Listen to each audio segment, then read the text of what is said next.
Rais wa Marekani Donald Trump amesema anatarajia matokeo wiki hii kutoka katika mazungumzo ya amani yanayoanza Jumatatu hii nchini Misri kuhusu mpango wake wa kumaliza vita vya Gaza. Trump aliandika siku ya Jumapili kupitia mtandao wake wa Truth Social kwamba, namnukuu, nimeambiwa kuwa awamu ya kwanza inapaswa kukamilika wiki hii na anawasihi wote waharakishe, mwisho kunukuu.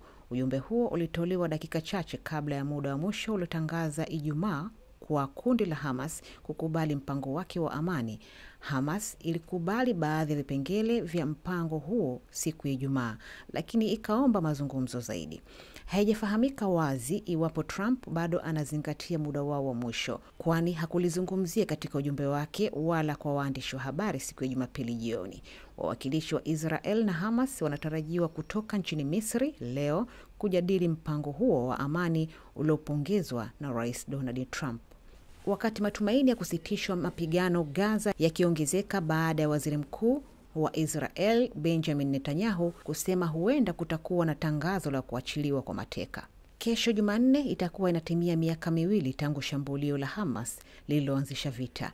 Rais wa Marekani Donald Trump amepongeza tamko la Hamas lililokubali baadhi ya vipengele vya mpango wa amani na Marekani. Israel inasema inaunga mkono juhudi mpya za Marekani.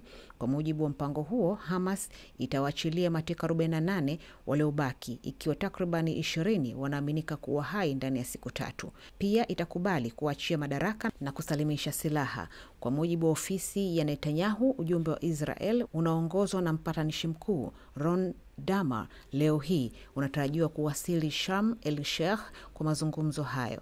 Na duru kutoka Misri zinasema ujumbe wa Hamas tayari umefika.